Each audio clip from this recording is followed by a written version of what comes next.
So good afternoon, good morning, or in the case here in the Seychelles, good evening. Welcome to this webinar, Transparency of Fisheries in Mauritania and beyond, jointly organized by the Fisheries Transparency Initiative and the Regional Partnership for Coastal and Marine Conservation, PRCM. My name is Sven Biermann. I'm the Executive Director of the International Secretariat of the Fisheries Transparency Initiative based in Seychelles. And before we go right into the program, and I'm handing it over to our chairs for this webinar, kindly allow me to raise a few of the typical housekeeping procedures, which I'm sure you all are very much familiar of. First of all, kindly note that this webinar is being recorded so that we can share it with colleagues that were unable to attend today. Participants have the opportunity to raise questions through the Q&A function. There is a button on the bottom of your screen. We will try to answer as many questions as possible during the course of this webinar, and if time allows it at the end, we'll also bring a few of those questions to the panelists. And lastly, and probably most importantly, this webinar features speakers in English and in French, so we are providing simultaneous translation. The rule is fairly simple. If you speak both languages, there is nothing you need to do. You can just stay in and listen. If you speak only one of the languages, you should go down to the bottom of your screen. There is a interpretation button. Select the language that you would like to hear. And I also advise you to select mute original audio so that you can listen just to the translators. So without further ado, please allow me to briefly introduce to you our two chairs for this webinar, starting with our colleague Ahmed Senori. Ahmed Senori has a doctorate in coastal environment and an MBA in leadership and strategic management. Ahmed began his professional career in 1992 as a professor at the University of Nouakchott in Mauritania, and then held several positions in the Mauritanian administration. As part of his international career, which started in 2004, Ahmed has provided leadership for several research and conservation programs. He has been the coordinator of research in PRCM before becoming in 2007 the coordinator of the program, and he now serves as the executive director of PRCM. Welcome, Ahmed. It's a pleasure to have you with us. Our second chair for this webinar is Dr. Valeria Mourinho. Dr. Mourinho is a social entrepreneur who, for over 2 decades, has been involved in the development and implementation of public policies at the national and the global level in areas related to strengthening of democracy, the rule of law, transparency, social entrepreneurship, and sustainable development.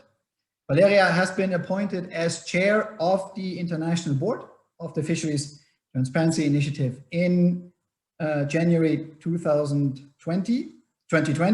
She has also been the vice chair of the Council of the United Nations University based in Tokyo and a Transparency International board member.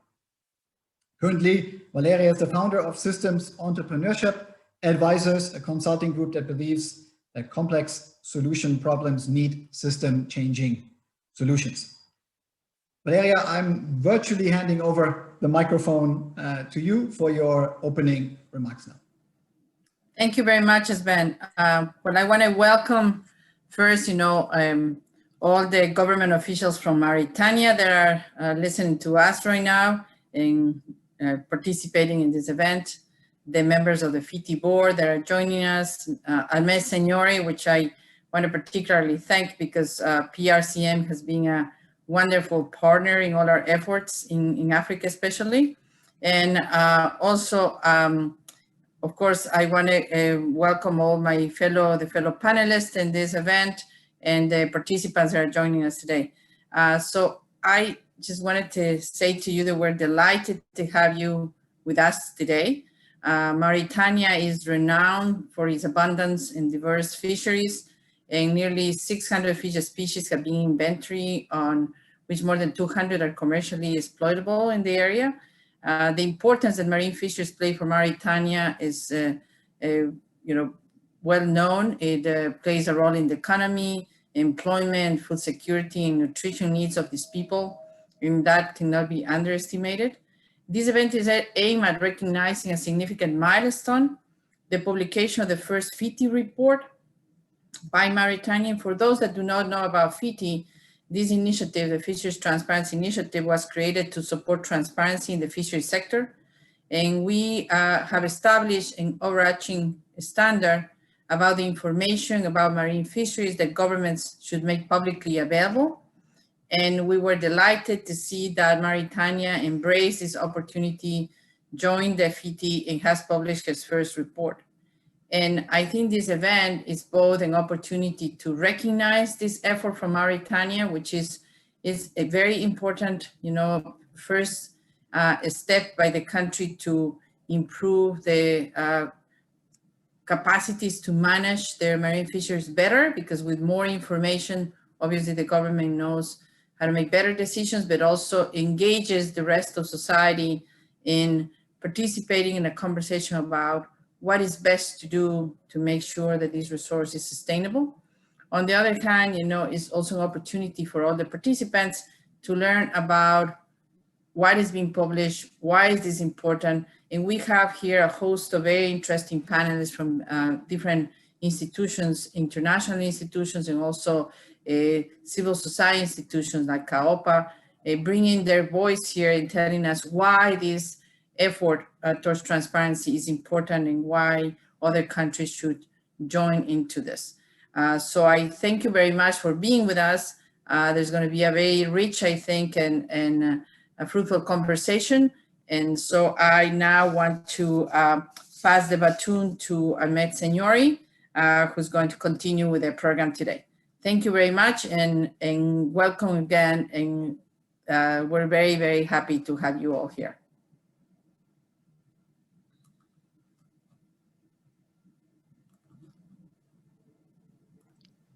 Merci beaucoup, Sven. Merci beaucoup, Valeria, pour cette introduction. Je m'excuse de parler en français. Ça va vous permettre de changer de canal, simplement. To speak French, you'll have to change channels, and this will enable West African participants to feel at ease in this webinar. I would like to inform you that the minister is waiting for us. He is expected to say introductory remarks. They are connected, but I think they are using one channel. Sisven, if you can hear me, please send a link to Mr. Camara or the minister to connect to the channel that will help him interact with us. Meanwhile, I'm going to start a brief introduction, share with you a small reflection on the importance of FiTI for West Africa, but also how the process of preparing the Mauritanian report was conducted and what are the learnings therefrom. As you know, Mauritania is the first country to officially declare its intent to join FiTI, sending a letter to that direction, letter which was accepted, and it was the first country to be accepted as a candidate country. And after the acceptance of its candidacy, Mauritania embarked into a process for full membership to FiTI through the setting up of appropriate institutions such as the tripartite national group, and also through the preparation of an annual report on transparency. And Mauritania started preparing the report in 2018, which is the 2019 report, focusing on 2018 for a year and a half. And the report was conducted in total transparency because we are working on transparency. The report so strong commitment of public authorities, especially the Fisheries Ministry, the directly concerned ministry, but also the National Tripartite Group and its chair, who strongly supported the development and production of such report. For developing the report, PRCM was consulted and accepted to technically and financially support the development thereof by the recruitment of a compiler, which also helped us embark into a participatory process with all stakeholders. We have to say that this report was a strong expectation from Mauritanian partners, which is critical because first, Mauritania is one of the region in the world's key fisheries countries, and with the EU and Asian countries, Mauritania is a key partner, all the more as the partnership is on very important exchanges. Therefore, there is a strategic aspect in the partnership between Mauritania and the rest of the world, hence the great expectations from those partners. We have to say that when the report was started, it helped ensure important visibility of the government actions toward transparency and fisheries governance at large, because there are decisions, legal instruments and conventions, but without FiTI, those remain unpublished, and therefore the international community and the fisheries community are uninformed of commitments and decisions that are beneficial for Mauritania and fisheries at large. Therefore, the report have helped to make visible those efforts and also improve understanding of fishery issues in Mauritania, improved understanding of the administrative operation. Administrative operation governing the sector, how it is governed, how authorizations and licenses are given, how revenues from the sector are allocated. This strengthens trust among partners, either national or international, because with transparency, the report stakeholders, including fishers, civil society and government stakeholders, have had a framework for exchange as part of the multi-party group to strengthen mutual trust, but also trust with the international community, which accesses new information to discuss with Mauritania with prior informed consent after being enlightened with a number of information from the report. In addition, the report helped strengthen Mauritania's information system and the system of publication with a FiTI dedicated website. Mauritania was able to group useful information in one website and publish them in a single report, which also strengthened communication tools.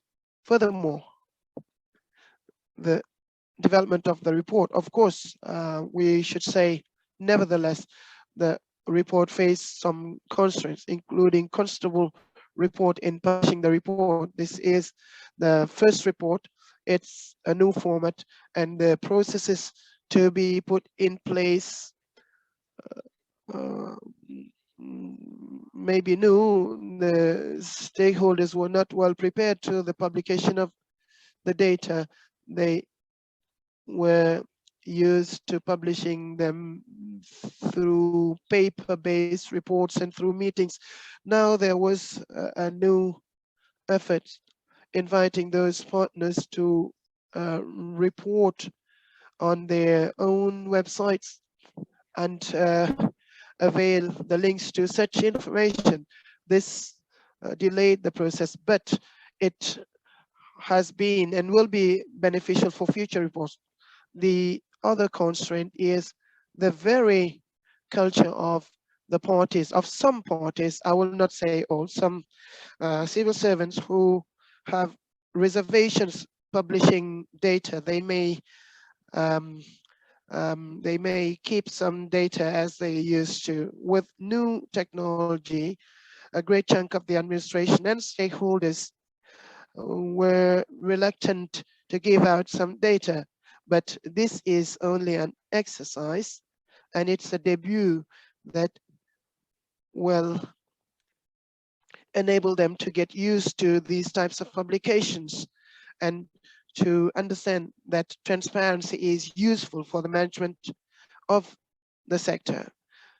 Another difficulty is financial. The National Multipartite Group is yet to have a budget. The authorities are strongly committed to avail budget. It is being supported by PRCM, but it needs more support as it conducts its transparency role. However, these hurdles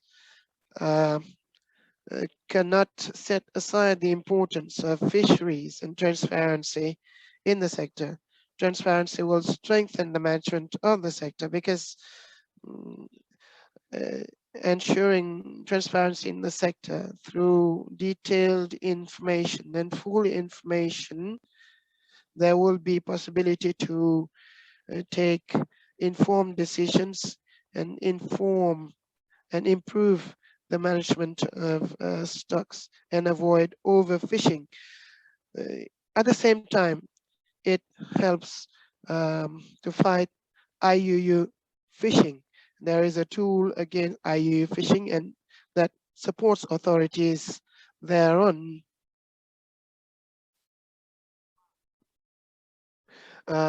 This will also indirectly contribute in food security because with sustainable fisheries, there are increased resources and resources will be focused towards needs, which will increase food security. Finally, this will better orient revenue because when you publish financial revenue information, they will also be channeled to specific priority targets, and therefore transparency will improve that aspect. That was my introductory remarks, but here I would like to ask, I hope that His Excellency Mr. Minister is connected and can join us so that we can give him the floor for his remarks. Ahmed, he's not currently joining, but I'm working with his Mr. Ahmed behind the team, is behind the scenes. hello. So we need to continue with the current program, and then when the minister joins, then we can include him into the program. Okay. Yes, we'll have His Excellency in a few minutes, and the technicians are trying to connect him. He can hear us, but he is unable to activate his microphone. Meanwhile, I'm going to give the floor to our panel discussant from the EU. I don't know whether she is with us, Mrs. Céline Idil. Yeah. Mrs. Céline Idil, head of the trade negotiation and partnership agreements for sustainable fisheries at the EU, has joined us as panel discussant. Therefore, I would like to introduce her quickly. Céline is French civil servant at the EU, where she has been working for 15 years, first as trade negotiator and then assistant to the Director General for Transport and Fisheries. She has commercial and transport. Idil est chef d'unité en charge des accords de partenariat pour la pêche durable et des accords commerciaux pour les produits de la pêche depuis maintenant 2 ans. Bienvenue, Madame Idil. Merci. OK. Merci d'accepter de se joindre à nous pour échanger rapidement sur l'initiative de la FiTI, l'impact de cette initiative sur la gestion des pêches, notamment l'impact des rapports mauritaniens qui viennent d'être publiés. Je vais me permettre de vous poser une question au nom de l'audience. Ahmed, sorry to interrupt. The minister is already online, so I think we should give him the floor.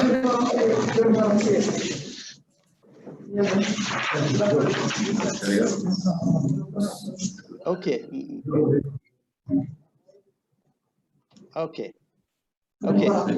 Merci beaucoup, Monsieur le ministre, d'avoir accepté de venir introduire ce webinaire malgré vos occupations et nous vous souhaitons la bienvenue.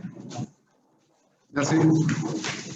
OK, je vais, avant de vous donner la parole, Monsieur le ministre, rappeler brièvement votre parcours professionnel pour les participants qui ne vous connaissent pas encore.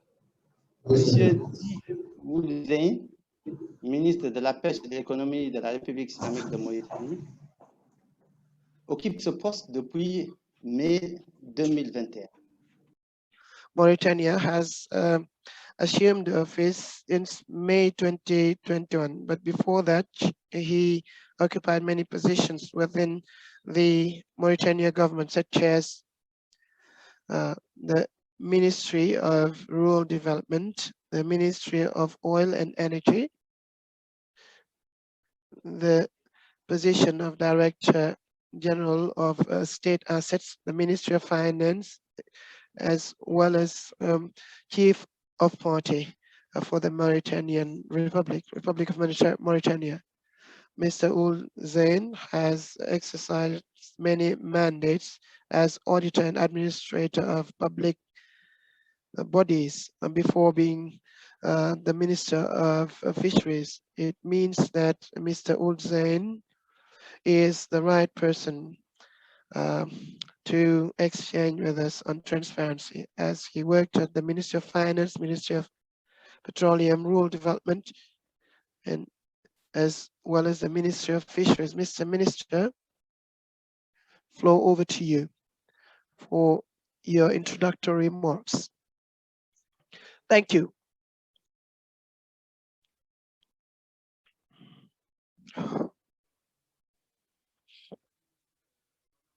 Thank you, Madam Chairperson of the FiTI Board, Mr. Executive Director for the Partnership for the Conservation of the Coastal and Marine Area, Mr. President of the COAPA, Madam Head of Unit Trade Negotiations, Fisheries Partnership Agreement, EU Commission, Mr. Jean-Paul Adam, Director of Technology, Climate Change, Natural Resource Management, UN Economic Commission for Africa, Mrs. Natural Resource Management, African Development Bank, Leonti Kazimo. Ladies and gentlemen, dear guests, all protocols duly observed.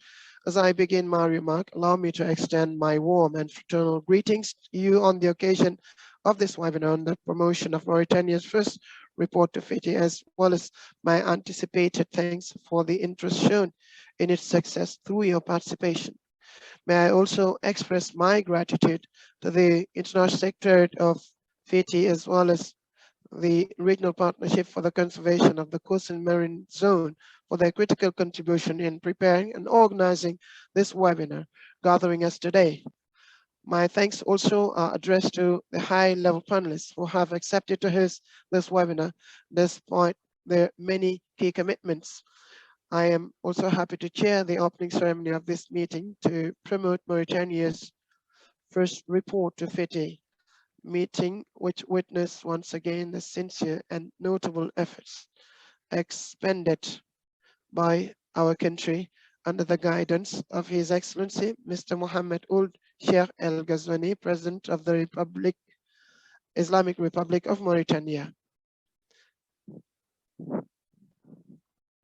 And our country hosted the high-level conference on transparency, and it declared it's resolutely committed to launch an African Fisheries Transparency Initiative, a leading country in promote this initiative on global scale. We organized the first FiTI conference in February 2016. This membership resulted in 2017 designation of the National Multi-Party Group in charge of implementing FiTI. Thereafter, the GMN submitted to the International Board of Directors of FiTI held in Berlin, Germany on December 2018, Mauritania's application to the status of FiTI candidate country following the confirmation that Mauritania has obtained the status of first FiTI candidate country, and in accordance with the FiTI standards, Mauritania, through its national multi-party group, had to produce its first report to FiTI in 2019 based on 2019 calendar year data. For reasons mainly related to the COVID-19 pandemic, this first report remained unpublished until May 2021. Ladies and gentlemen, dear participants, as you know, fishing is of strategic importance for Mauritania through its contribution to national economy, 3.3% of GDP in 2018,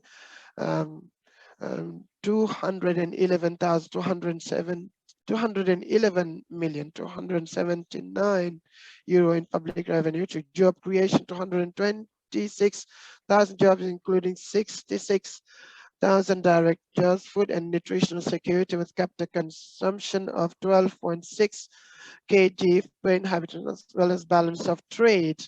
However, the fisheries sector in our country, like other coastal countries in the world, is faced with increased tapping of certain fishery resources of commercial interest, among others, leading to reduced overall performance of this sector. To face such a situation, our country has moved to initiate difficult but adequate reforms capable of guaranteeing the sustainability of the fisheries for both present and future generations. Ladies and gentlemen, dear participants, although there are different ways to achieve sustainable fishing, sharing credible, comprehensive, and accessible information with stakeholders remains the keystone for successful, transparent, and participatory management of the fisheries sector.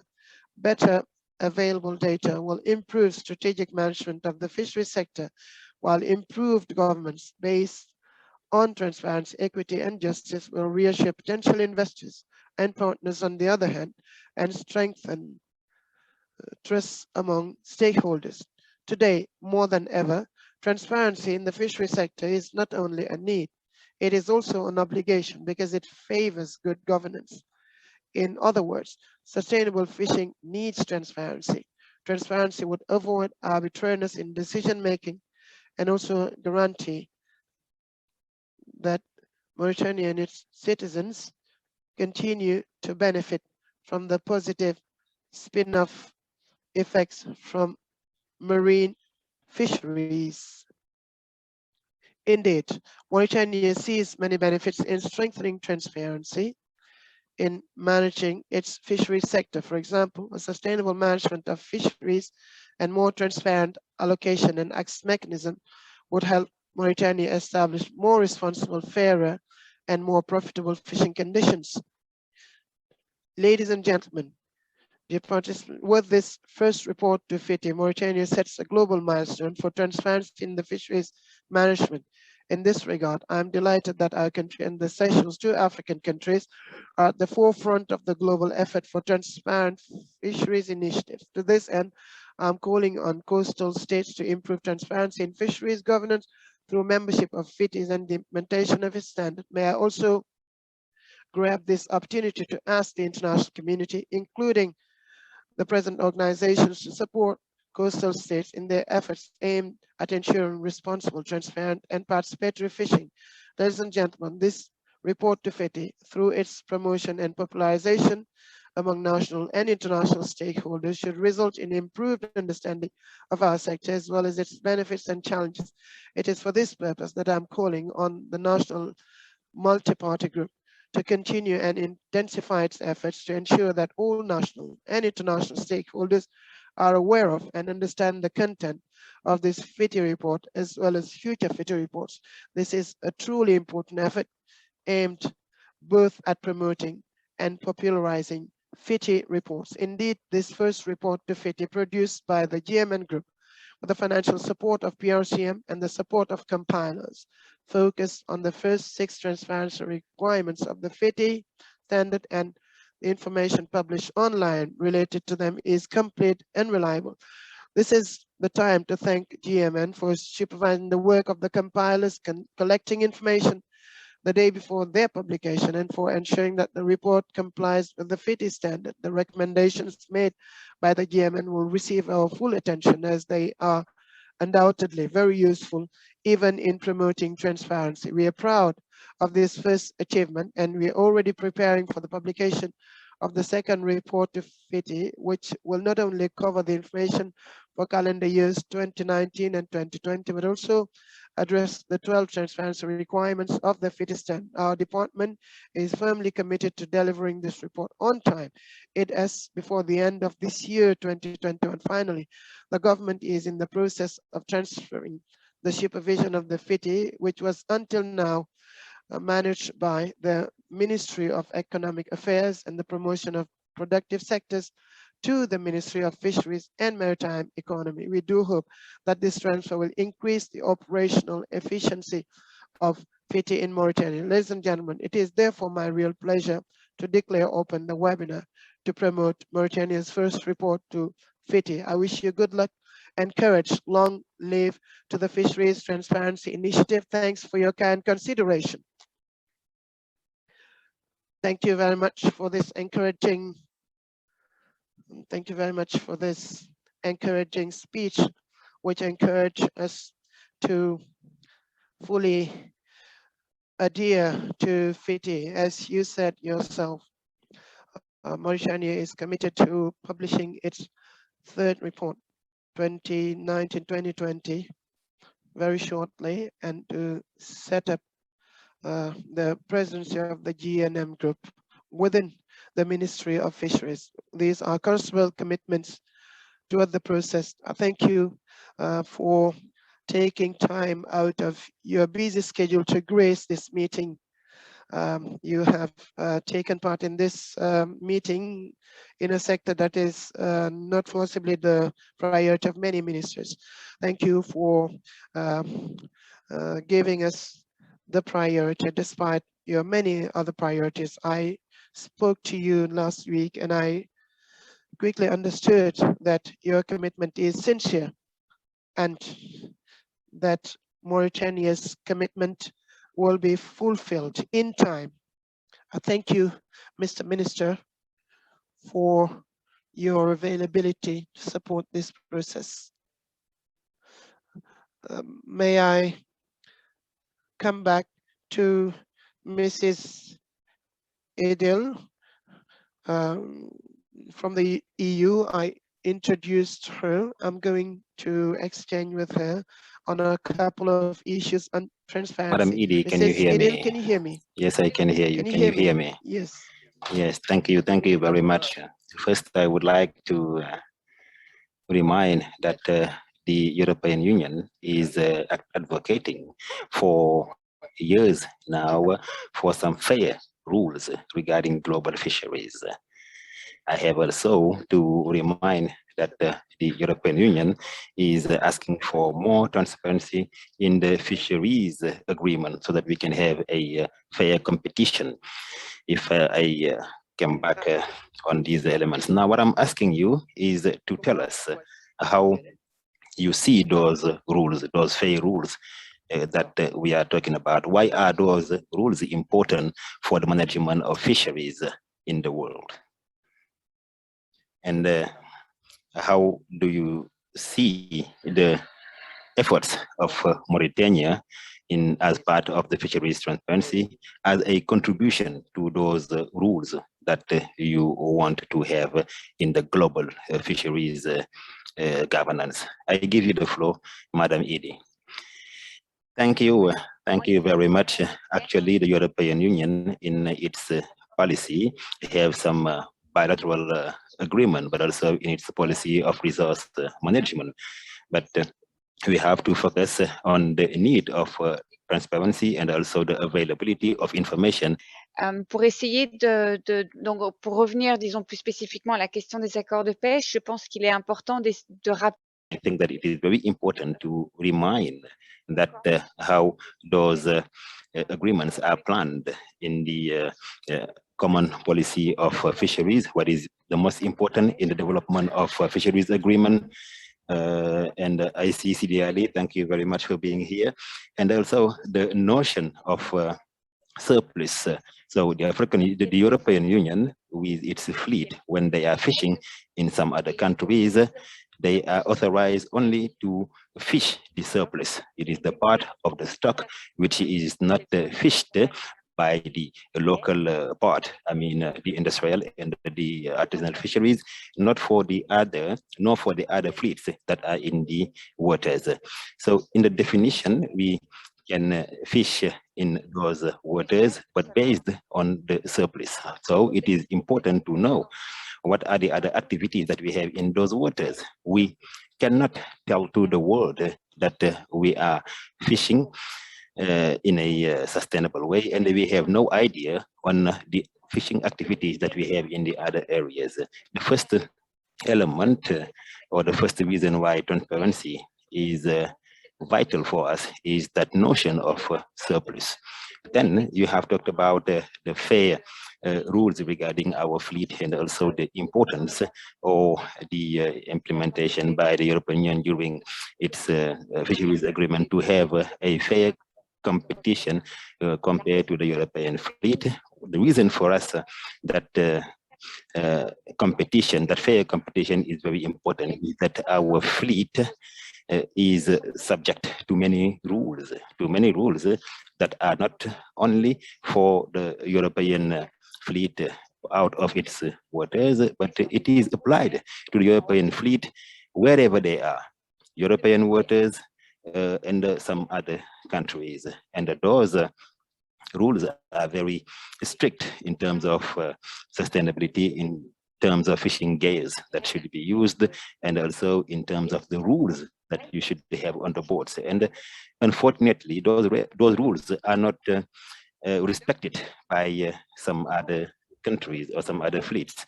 So sometimes we might be in some waters of some other countries, and we are competing with non-European fleets or non-local fleets that have rules that are more flexible compared to the rules that are imposed to the European fleet.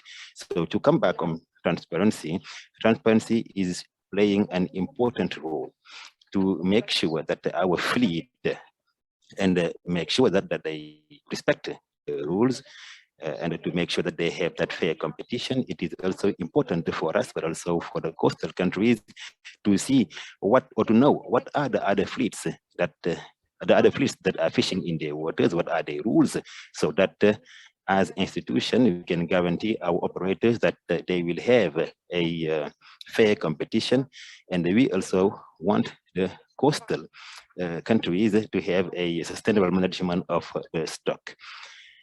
It is in those two elements that elements is very important: the management of the surplus and to know what other stocks that we are fishing, but also to enable our boats to fish in a very equitable, in a very fair way, and ourselves also, our public institution, to make sure that our fleet respected the rules. We have many rules that are in place. We have many control means. We are working with our partner countries, but as you know, it is always not easy. That's why that collaboration is very important, and it is all the more important. I will come back on the case of Mauritania.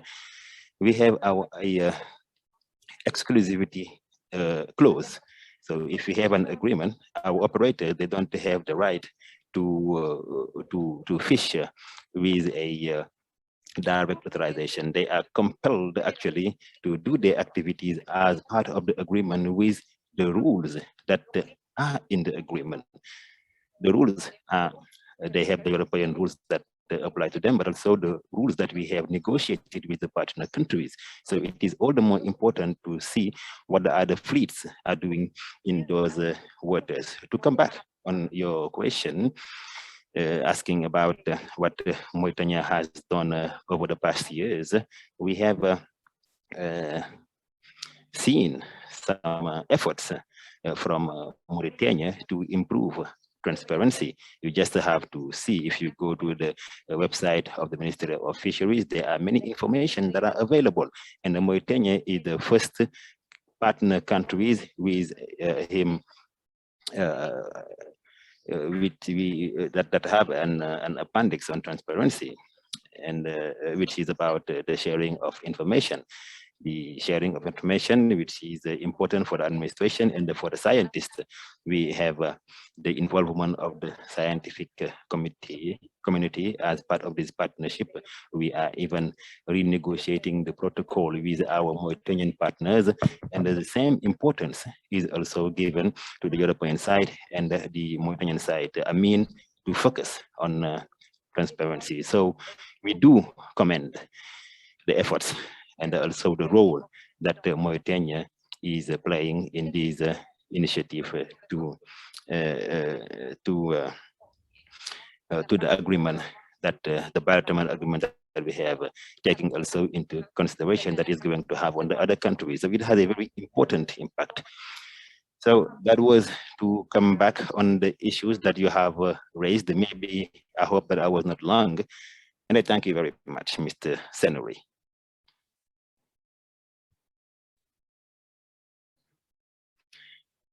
Mr. Senori, I give you back the floor. Your microphone is off. Okay, thank you.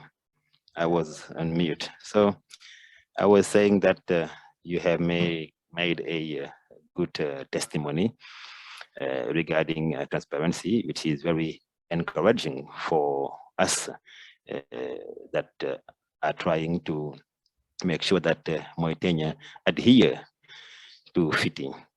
You have talked about surplus, and I'm going to jump on the opportunity to inform you that the PRCM have developed a report on the status of the surplus of stock for the sea resources that can be exploited, and that report is going to be published very soon.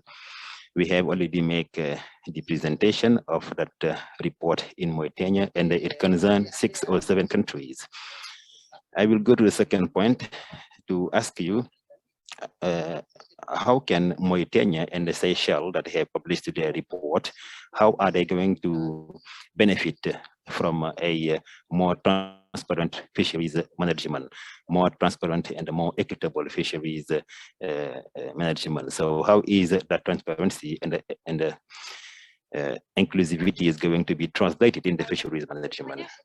Generally speaking, I think that transparency is beneficial, only beneficial for the coastal countries, not only for the coastal countries of West Africa and the Indian Ocean, but also in the context of the European Union. In the European Union, as you know, the legislation is available on the internet regarding be it our bilateral agreement, but also the use of structural funds on the conservation policies that are put in place. And I think that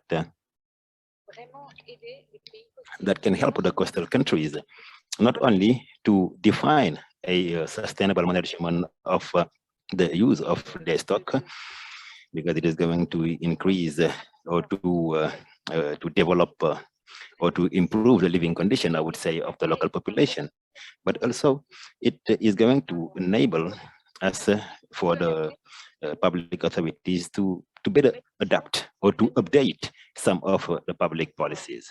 And I think that with my experience, which is about the fisheries agreement, and given and that I have touched on that a bit earlier, to have a global vision of a holistic vision of the fleets that are fishing in those areas as part of agreement between public powers. It can also enable some fleet that are smaller and that always don't have the possibility to have access or to the different political decisions to see what is being done, so that you know, they can better communicate with the political bodies, and the political bodies also to hear what is happening. We see that, and even our legislation on the structural funds is public, that can be seen, and it can enable a continuous dialogue between the beneficiary of those funds and also the civil society, and as I've said, also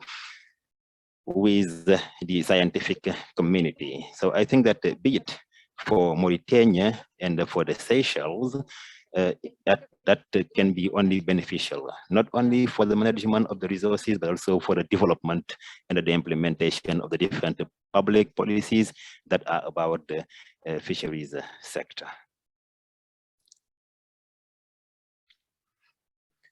Thank you, Edil, for these answers and this clarification. We'll come back to you for some clarification. I'm going to give the microphone to Valeria Mourinho, my colleague. Thank you, Ahmed. We're going to continue with the program, welcoming right now one of our participants that is joining us from UNECA, and I'd like to introduce Mr. Jean-Paul Adam, Director of Technology, Climate Change in Natural Resource Management, the United Nations Economic Commission for Africa, UNECA. And let me just tell you a little bit about his background. We're delighted to have you, Jean-Paul. Jean-Paul is the Director for Technology, Climate Change and Natural Resources Management in the United Nations Economic Commission for Africa, UNECA. Prior to taking on this role, he served in the government of the Republic of Seychelles in several cabinet positions. He was Minister of Health from 2016 to 2019. He served as Minister of Finance, Trade and the Bioeconomy from 2015 to 16, where he negotiated a depth of climate change adaptation swap and launched the process for Seychelles to become the first issuer of a blue bond. Between 2010 and 2014, he was Seychelles Minister of Foreign Affairs. He advocated for countries to embrace the concept of blue economy to improve sustainability for island and coastal countries. Having said that, we're going to continue with the same kind of methodology of conversation, and we are going to invite him to, comment in a few issues that we have identified, which have, particular relevance to his prior experience and current position. One of the questions that we always ask ourselves is, what can large intergovernmental development partners, such as the African, such as yours, sorry, I lost track for a minute. Says Fisheries plays a major role in Africa, right? This is being set out clearly right now, including its contributions to the economy.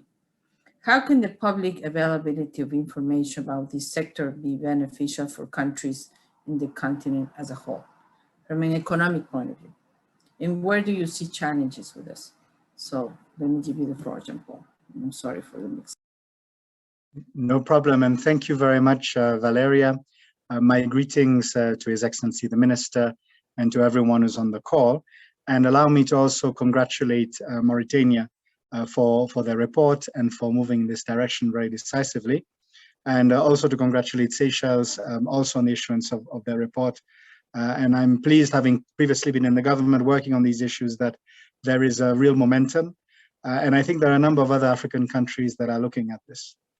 The importance of fisheries for Africa cannot be underestimated. The calculations vary, but on average, it's well over 1% of GDP of the whole continent. In some countries, it contributes in excess of 10% of GDP. Perhaps most importantly, if we look at the nutrition trend on the continent, fisheries are expected to form one of the main sources of protein for the growing the growing demography on the continent. And therefore, there's a need to simultaneously improve capacity in fisheries and the availability of fish products and the ability to trade them within the African Continental Free Trade Area, while at the same time protecting the resource in the first instance. And all of the data that we have so far shows that unfortunately African fisheries are under severe pressure. This data is also not complete enough. And the principles of transparency in fisheries, and in particular around the management of fisheries agreements, is critical for governments to be able to take informed decisions. And this is critical for the economy and for policymakers, but it's even more critical for stakeholders and all of the people whose livelihoods depend on the fisheries sector. And the challenge in many African countries, and there are different reasons for this, but there is essentially a legacy of, at various points, agreements that have been signed, and in many cases are essentially a license to extract with very little reporting. And it is essential that governments have the levers to be able to report from the people who are active in the fisheries sector.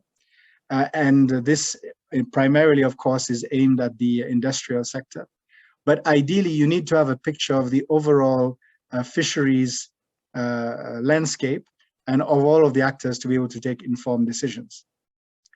And this can help stem illicit financial flows, and a lot of which are very prevalent, unfortunately, in the African fisheries sector.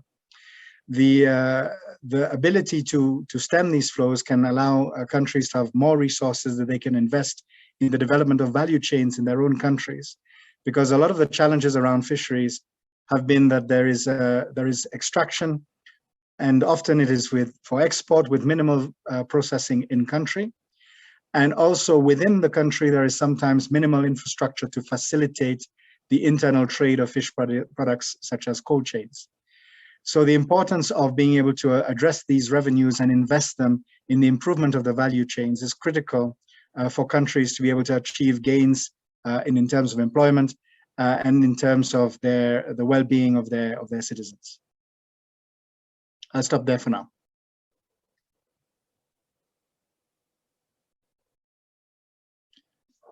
You're muted, I think, Valeria. Unfortunately, I can't hear you. No, I was muted right now.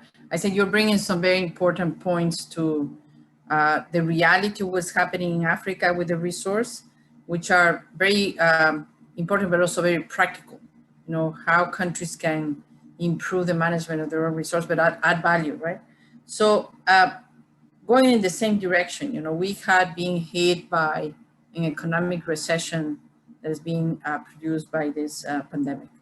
So one of the questions that people are thinking is, you know, how transparency in fisheries can support responding to the post-COVID recovery efforts. It's not only that we are facing an economic downturn, we're facing economic downturn in the context of something that we have not felt in the world, you know, in recent history, which is a global pandemic. So we'd like to hear from you about how do you think that what we're doing can help in this effort to recover the economies after, you know, through and after the pandemic? Well, the first issue is that I think we need to recognize that the pandemic has illustrated the wider problems of Africa's economic model. Africa has successfully, it must be said, at the beginning of this century, dramatically improved livelihoods and taken people out of poverty, essentially based around trade and on exports. But those exports have generally been with minimal value addition. They have been extractive exports in the mineral sector, but also in the fisheries sector, it has been characterized in this way, with, of course, some exceptions. Now, if we're looking at a recovery from COVID-19 pandemic, we cannot rely on the same model to be able to achieve an acceleration of results, because the rate of growth that was happening in Africa was still not enough to achieve the Sustainable Development Goals. And the analysis that we've done at the ECA has shown that the gap in financing to achieve the SDGs has actually grown by over 63 billion for African countries since the COVID-19 pandemic. And the total gap is close to 100 billion per year now if Africa is to get back on track to achieving the SDGs. So that sounds like a lot of money, but when we consider the amount of money that is at play in the fisheries sector, by stemming the flows of illegal and unreported fisheries, we can actually dramatically improve the amounts of financing that comes into African countries. Now, this means in some cases looking at having framework agreements with minimum standards in terms of reporting, but it also means that supporting African countries to better make the link between the real value of their natural resources and their negotiating capacity in terms of agreements, whether it be in fisheries or other natural resources. And one element that we are doing in ECA to support that is we are developing a blue economy toolkit. It's currently being piloted in a few countries in Eastern Africa, but we hope to roll it out eventually in Western Africa. And this will essentially allow countries to see the real contribution of their resources, their blue economy resources, towards their budgets, for example, and therefore the need to be able to protect those resources at the outset. And so investments and new investments in the blue economy can provide a lot of additional jobs, and particularly if we invest them throughout the value chain, we can create more inclusion, involving more women, for example, in the workforce. And this is something which has been shown in a number of countries that have made significant efforts to provide, for example, microfinance at the level of communities in the fisheries sector. It is a good way of developing inclusion and ensuring that there is participation across the value chain. When there is more and better information about the revenues and finances around fisheries, this is also an opportunity to use that information to leverage new forms of financing. And if I can point to the example of Seychelles in the past, when Seychelles issued a blue bond, and one of the key areas that it looked at was particularly the fisheries sector and developing this value chain, but it was able to point to data that it had from the fisheries sector as one of the elements. And this is going to be particularly important going forward as we try to get more affordable access to finance in innovative ways such as this, which would use, for example, guarantees from the Green Climate Fund or from other multilateral development institutions, whether it be the African Development Bank or the World Bank, which would allow cheaper cost of finance, which can then be invested precisely in the development of the resources at the community level. And what we've seen in a number of countries, and building on my own experience in Seychelles, is that when you invest particularly in the artisanal and local semi-industrial sector, you get a much better return in terms of the impact on the society, in terms of the availability, first of all, of fish for your citizens, and also in terms of the multiplier effects that this has on the wider economy, because a successful fisheries value chain, which is based on processing and value addition, brings more to your economy quite often than just pure export of raw fish.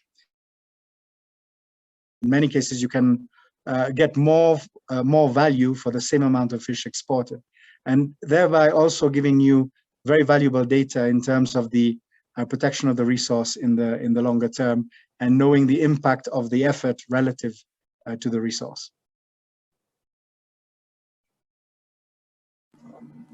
Dear Jean-Paul, thank you. Thank you very much for these comments. You know, when we work at FiTI every day and along with the governments in producing these reports, we want people to understand that these reports are not only important locally, but they have a whole importance and weight on how you improve things internationally for the country. You know, the opportunities of the country that bring new investment, you know, they support the compliance with regulations of different international organizations and economic groups around the world. So I think your words are exactly what we like this audience to hear. You know, this is not just a local effort, it has a huge number of connections, you know, with other things that are happening right now in the fishing sector. So thank you very much. We really appreciate your contribution to this conversation. Thank you very much. We're going to continue right now with our next panelist, Mrs. Leontine Canciemo. She's the advisor for natural resources management from the African Development Bank Group, and I'd like to just give you a little bit of background about her. She oversees the work on renewable natural resources management as an advisor for the natural resources management at the African Development Bank Natural Resources Center.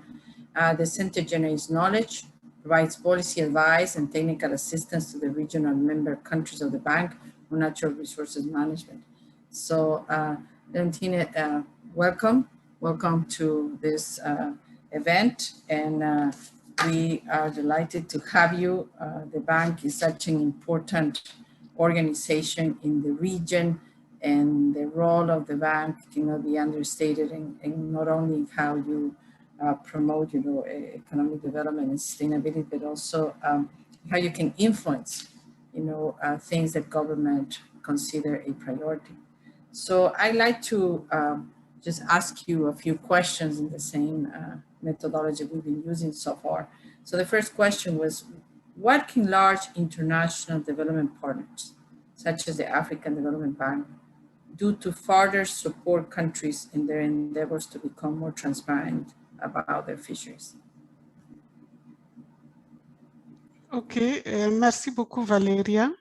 Bonjour tout le monde, à tous les participants à ce webinaire.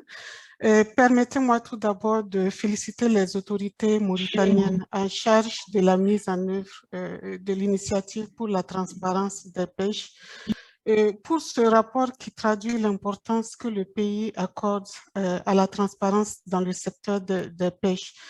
Cela constitue, à mon sens, This is, for me, a giant stride into the good governance of this sector. These efforts need to be recognized and especially supported by large development partners, such as multilateral banks, such as the African Development Bank. In fact, these partners are well positioned to support countries in their efforts. This can be done at many levels.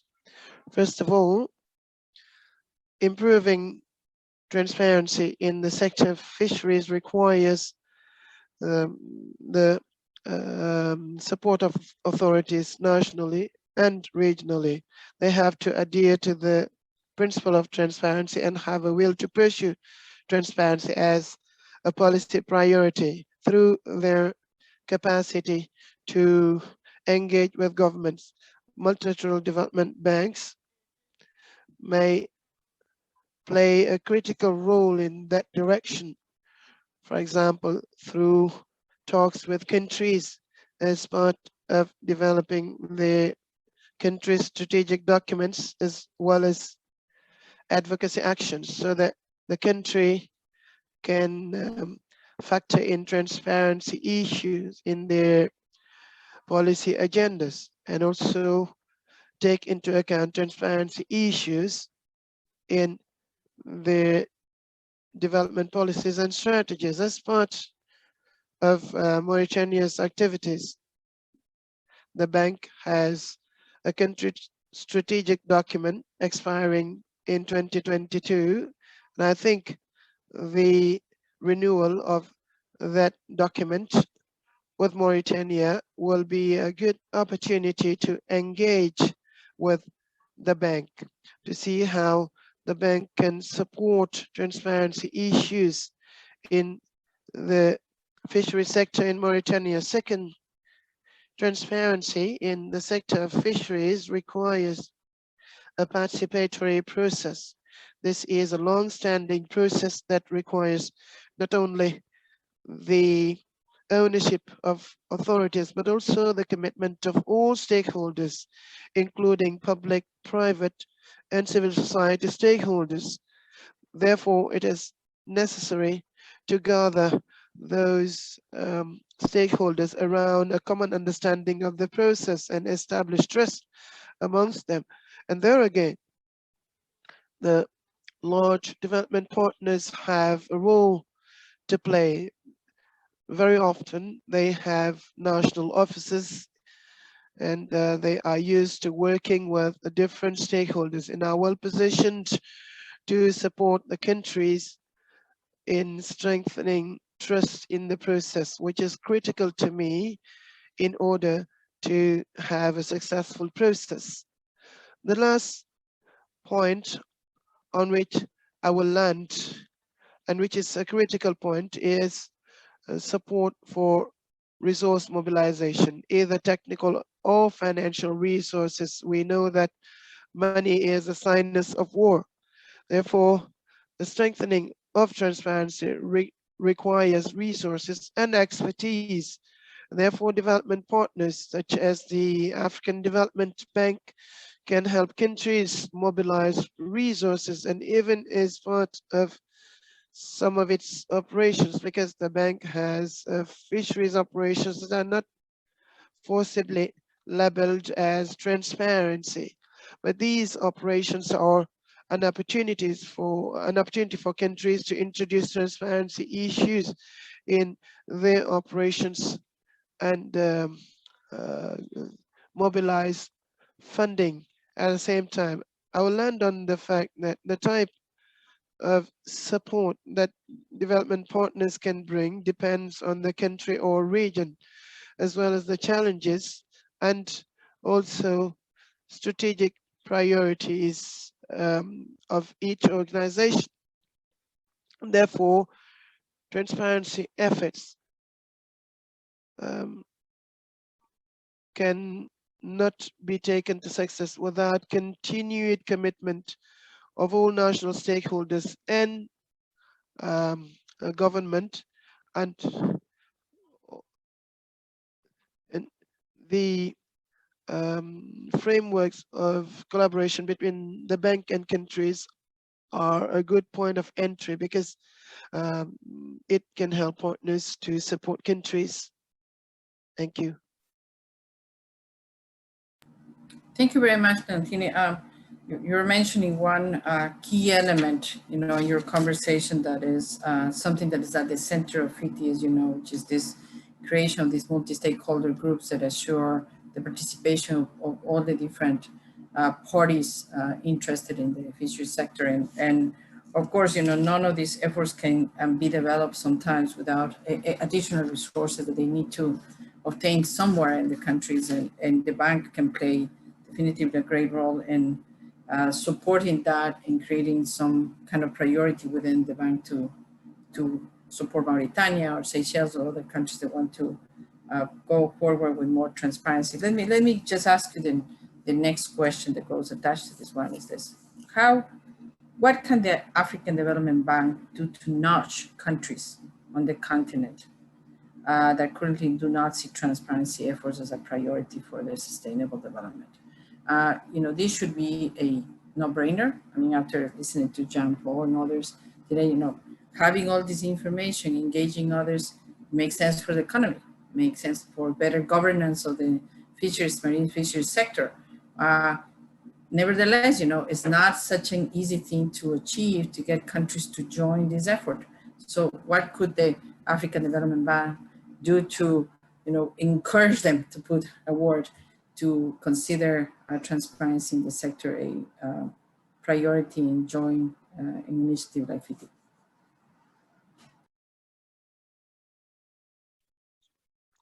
Well, let me start by thanking you, Valeria. I will say that transparency in natural resource management is not new to the bank. The African Development Bank supports the need for increased responsibility and transparency in the management of natural resources in Africa. That's why it created the African Center for Natural Resource Management, mandated to help countries make the best of their natural resources for their economic and social development, which of course requires improved transparency in the management of those resources, including extractive and renewable resources. Therefore, through the center, the bank supports countries for increased transparency in the management of their natural resources since 2013, when it was created. For example, the Center conducts advocacy actions for sustainable, transparent, and participatory management of natural resources. The Center also supports countries as they establish systems to favor empowerment and participation of the public in natural resource management through the support for the implementation of participatory processes.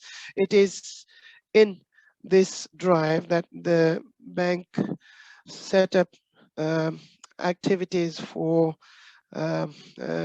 extractives industry transparency initiatives, but also the Fisheries Transparency Initiative. These are actions that the bank intends to pursue in collaboration with FiTI on the fishery sector, and especially through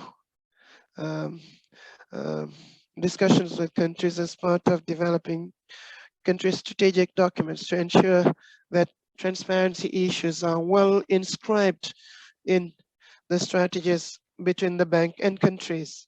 Furthermore, it also goes through advocacy actions at national and regional levels, because the bank extensively works at regional level. And as I said earlier, as part of projects that are financed in the fishery sector and that are not forcibly labeled as transparent, but can also be an entry point for transparency in the fishery sector. Thank you. Yes, thank you, Leontine. I think you had mentioned 3 strategic ways in which, in fact, the bank has been already supporting transparency and is going to continue. We had this conversation. We want to keep deepening this effort together.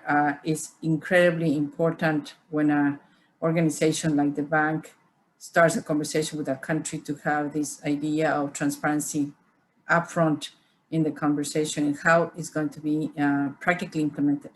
Because one of the things that I learned with Transparency International, and I think Peter Eigen is in the audience too, is that when you mention the word transparency, there are 20,000 definitions of it.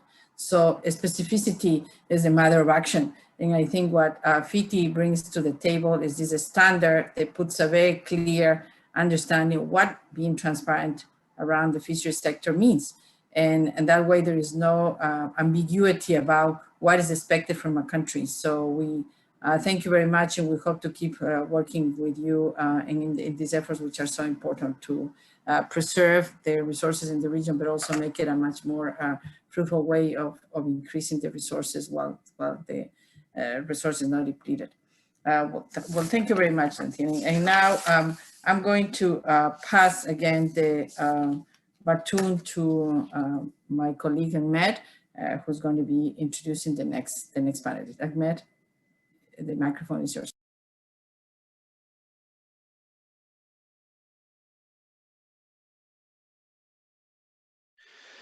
Thank you very much, Valeria.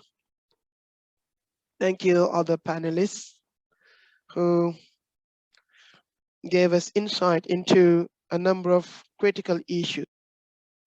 Now let's invite the last panelist, Mr. Gausugay, who is known to most of you. He is the president of the African Confederation of Professional Organizations of Artisanal Fishery, COAPA. He is an early defender of the interests of coastal communities and fishers, especially artisanal fishers. Mr. Gay is an advocate in Senegal, his country, at regional and international level through international fora, especially FAO, or even visiting the EU very often to advocate for a number of issues related to the management of the fishery sector, especially the rights of artisanal fishers. Mr. Gausugay. we know how much you are involved in the efforts promoting transparency. We're going to take you through a number of questions. First, I would like to recall that beyond the contribution of fisheries in national economies, but also in food and nutritional security. It creates livelihoods for a myriad of people in vulnerable communities, but very often this latter role is not fully recognized, meaning the contribution of fisheries, and especially artisanal fisheries, in food and nutritional security. Do you think the role of small-scale fisheries play in terms of food and nutritional security is now becoming increasingly acknowledged? And how can we improve the recognition of such role as part of the governance of fisheries? I also would like to add another question. I know your capacity. How can increase transparency in the fishery community can help small-scale fishers to avoid conflicts with industrial fishing, either national or foreign? Because we know that very often there may be some common interests, but also conflicting interests and conflicts here and there between artisanal fishers and industrial fishery stakeholders. How can transparency reduce these risks of conflict? Over to you, Mr. Gay. Thank you, Dr. Ahmed. First of all, Salut tout le monde, et je commencerai à féliciter à nouveau la Mauritanie et les Seychelles qu'on a déjà fait par un communiqué. Et pour votre première question, à mon avis, let's say, I think the role of artisanal fisheries is recognized internationally, because if we refer to the voluntary guidelines for sustainable artisanal fisheries, artisanal or small-scale fisheries is recognized for its importance at all levels.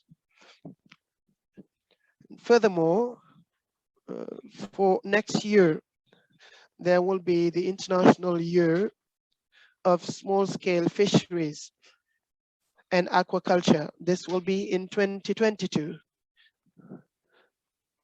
Therefore, I talked about the adoption of the guidelines and the International Year, but I think to increase the recognition of how important artisanal fishery is, there is need to document artisanal fisheries, especially across the value chain, and women's role therein. We always tend to stop on fishers, fishmongers, and women processors across the value chain, but there are other links of the value chain that are playing a critical role. For example, the case of carriers, those who are landing the harvest, and cart drivers, cart operators, because if you take sardinella fishing, for example, cart drivers or cart operators are those who take fishers on board the boats. This is a great employer, about 100 jobs, from the woodworker to the fisher. These woodworkers may employ about 40 people, and counters also 10 landing operators and as well as ice makers and carriers, many people. So there is need to have reliable data and statistics to measure how important small-scale fisheries is. Unfortunately, this is not the case. If we take a country such as Senegal, since 1982,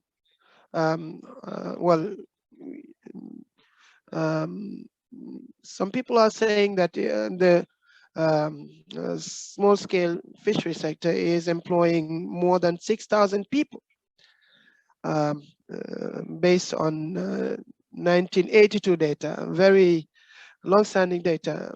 Furthermore, I think there is need to publish licensed boats to avoid these types of conflicts and access conditions. And there is also need to limit the fishery areas between industrial and small-scale fisheries.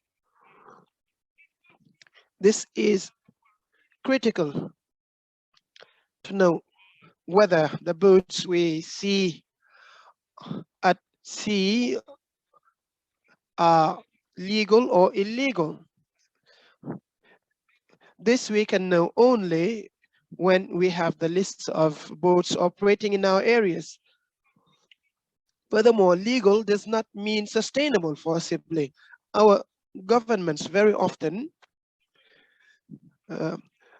devote excessive licenses to industrial fishers, because today agreements are being deflected, are being grabbed by joint ventures. Because if you tell me that Ahmed Senuri has 50% of a company, and that they have to ask authorization from a foreign stakeholder before purchasing any equipment, this is a problem. I think these joint ventures have to be identified. About coastal communities and civil society, they have to be informed when you have to attribute new licenses. These have to be consulted. I think this can go a long way in improving transparency in our countries. Thank you very much indeed, Gausu. Last question. Our impression is that in Africa, countries are not well embarked in transparency initiatives. And that's what is being said in the civil society quarters. How do you think membership to the FiTI will improve such commitment? And what can COAPA do to urge these countries to adhere to transparency? Very good. Well, first of all, with regard to your question, the reason for this situation is simply bad governance, and the fact that in some authorities, among some authorities of the sector, there are people taking advantage of bad governance and do not want transparency. Because I think transparency requires information, which is critical. If we are unable to publish authorizations and licenses or fishery agreements, it's a sign of bad governance. I would like to draw your attention simply that we should not understand that governance is only at African level. Those who are coming to fish in our waters have to be transparent too. We should not focus on Africa. We should not only tell people that transparency is the preserve of Africa. Everybody should be transparent on their practices, on their negotiations, and their ways of doing. That's why I'm saying that being legal does not forcibly mean sustainable, because you may have a license, you may work based on agreement, but go to the high seas and conduct fishery practices that are unsustainable. Therefore, the COAPA has been working at Fisheries Transparency since being set up in 2012. And in 2011, we organized a transparency conference. And this is part of the actions that brought this initiative at international level. Therefore, our mission at COAPA is to show that the future is not to develop industrial fisheries in coastal areas by giving more authorizations, more licenses, but rather giving the priority to sustainable small-scale fisheries. The EU representative talked about third-party agreement, third-party country agreements. Why is it that today most of those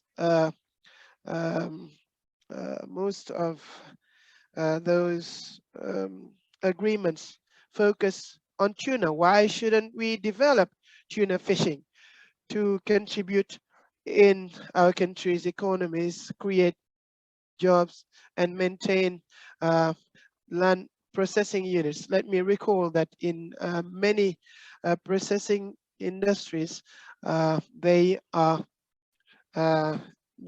supplied by artisanal fishing, and FiTI has to work with African media and community radios for improved ownership and information on transparency. There is also a need to sensitize consumers, because consumers may ask you, why do we no longer have fish? And this will also help better fight against unsustainable fishing practices. Good governance also is important. There is need to work at that. There is need to work with other stakeholders of transparency, working on governance. For example, the civil forum, with which we extensively collaborate as part of Fisheries Transparency. These are a few ideas I wanted to express. Thank you very much indeed, Mr. Gausu. I will come back to you through the questions that will be asked to all panel discussants. I'm going to ask a question to panel discussants. Panel discussant Mrs.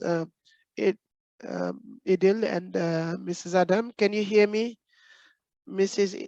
Idil and Mr. Adam. So I'm going to let you organize to respond to the question. You may share the question. Mr. Gausu, can you mute your mic, please? The question is as follows. In terms of policy and market, how to ensure that transparency levels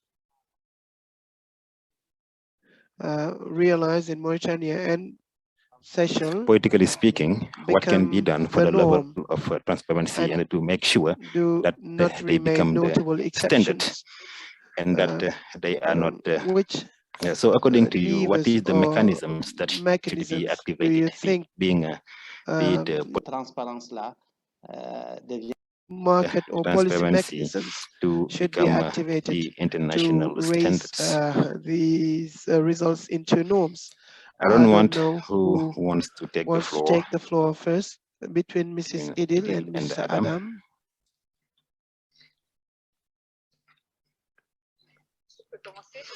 Well, I can start.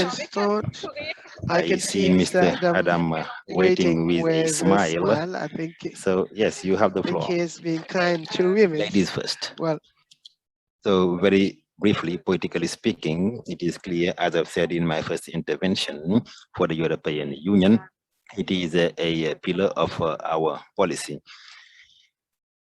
So it can be perfected. There is a series of improvements that they can be brought, but as far as we are concerned, we have that will to show the example, and that's why once they are adopted, they are published on the internet. And also many of our rules compels the European Union to publish a battery of information on the activities in the European Union and also in the European waters and out of our jurisdictions. Politically speaking, what we are trying to see, bilaterally speaking, is to integrate all those transparency conditions in the agreements that we negotiate, be it with Mauritania, Seychelles, where transparency is at the forefront. So we trying to use as a leverage the agreement, fisheries agreement that we have, and recently regarding the strategy.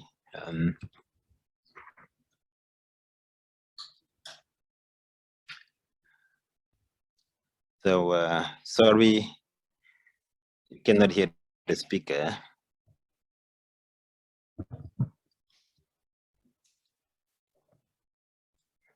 So we have to put in place a system through different standards.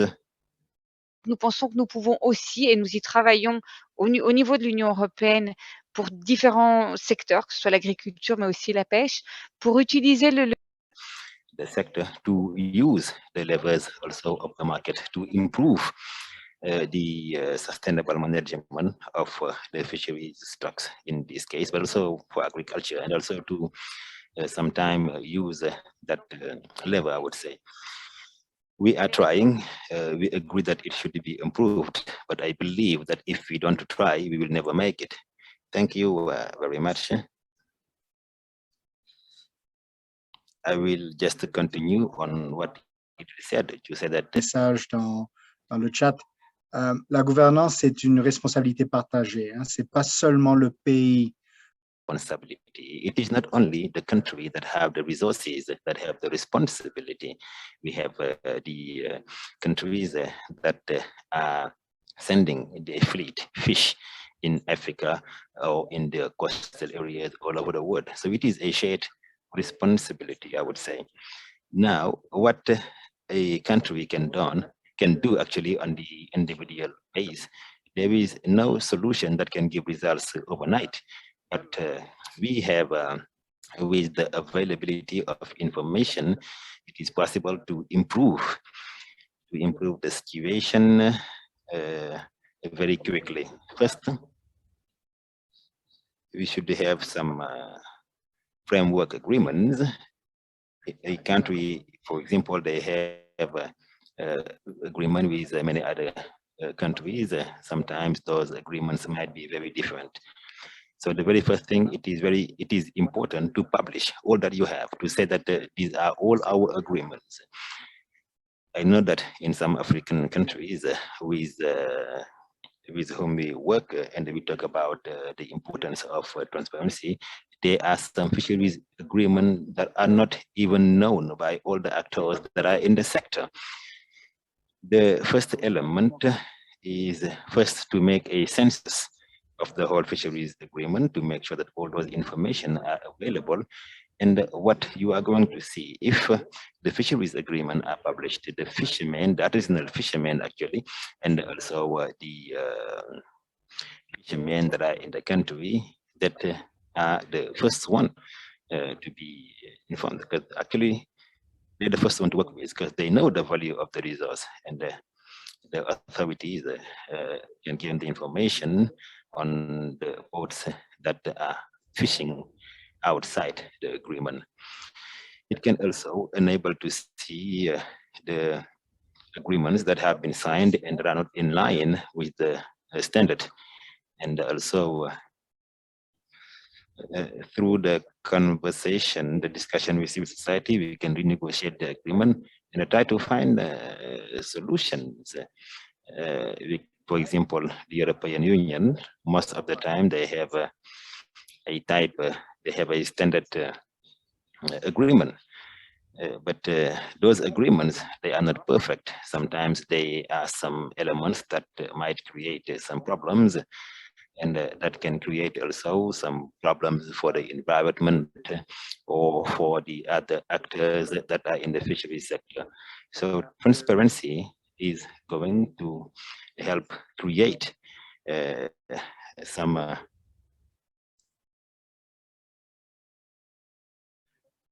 to have a shared governance regarding the resource, and also to take some decisions that are based, that are for the benefit of everybody. As I've said, this is it is not going to be automatic.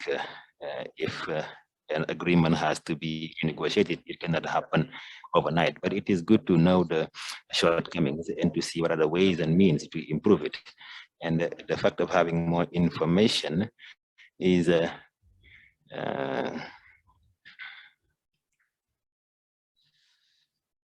we know the number of boats that are registered, and we can also look and see the figures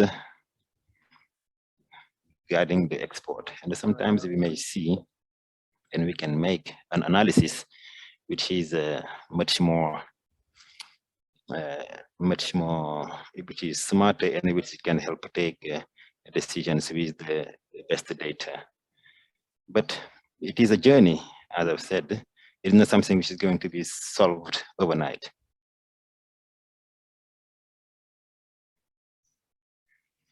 Thank you. I'm going to move to the two other panelists, Madam Kazima and then Mr. Gay, to ask them a question still on transparency.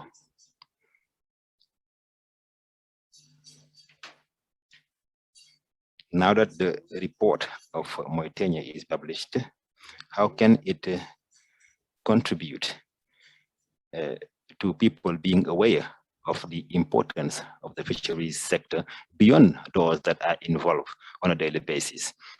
So fishermen, governments, and also the other sectors. There are some other ministerial departments, but some other types of actors that do not recognize the role of the fisheries sector in the national economy, and also in the fight against enrichment. So how do you think that the publication of this report is going to improve that knowledge that people have on the fisheries sector? So who's going to start?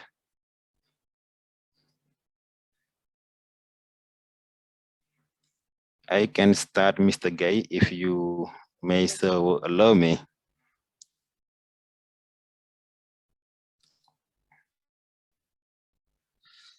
Thank you, Mr. Ahmed. The fisheries sector is a strategic sector for most of our countries, as you know, with regard to its contribution to the national economy, to the creation of wealth, and also to the creation of jobs, and also with regard to food security.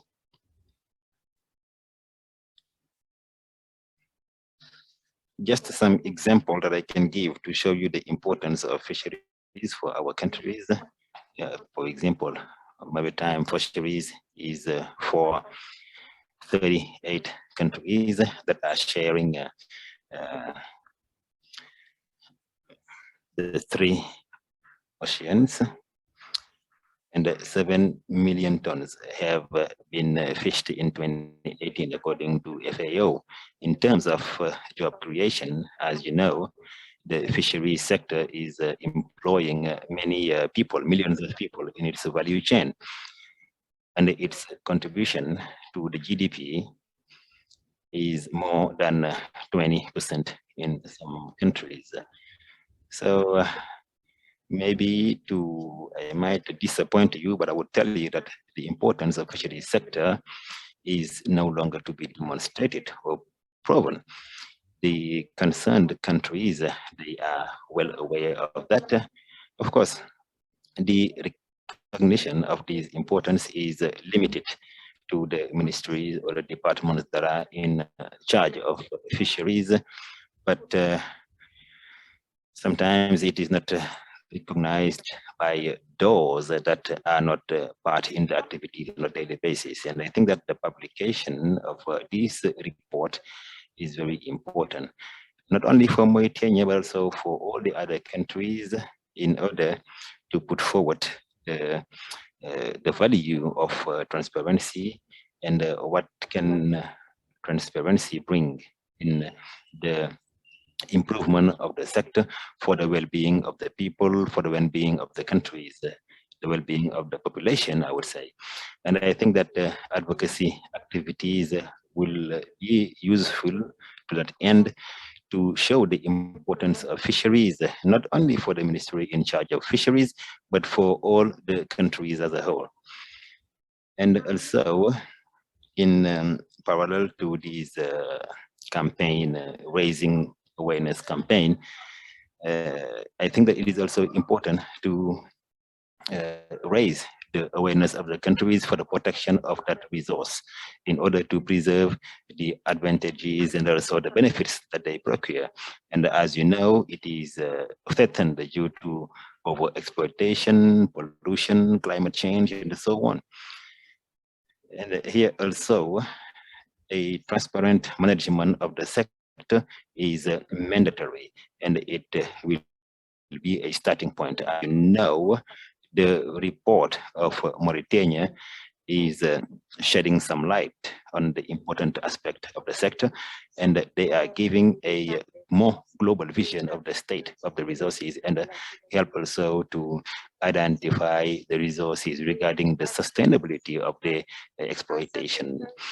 For that, I think that the publication of this report can raise the awareness of the people, not only at the importance of fisheries, but also to the fact that the populations and the countries that depend on that resources are not protected from all these scars that I have mentioned. Thank you. Now I'm giving the floor to Gausuge to complete what you have said. Thank you, Doctor. I'm not going to come back on what she said. It's clear on the importance of the sector. I was saying a bit earlier that, as you have said, for the others to understand and see what is happening in the fisheries sector, that's exactly where it is important to talk about the adoption of voluntary directives on the ministries and also the other stakeholders of civil society. You also have the political case of the European Union, but for that, the population, they don't have access to those information. Now, what can we do to make sure that the population have access to those information? And when I was saying that we have to publish the licenses of the fleet, at the same time also, we have to publish the number of skiffs that are in, small boats, I mean, that are in our waters. We are talking about the overexploitation, overcapacity. If we don't have reliable data, we never will be able to manage the resource in a viable way. So transparency is very important for fisheries governance, and it's clear, and everybody agrees on that. But there are some other factors that come, and people don't talk about them. We're always talking about licenses, but if you take, for example, the fish production units, that can create other problems. So it is not about developing and talking about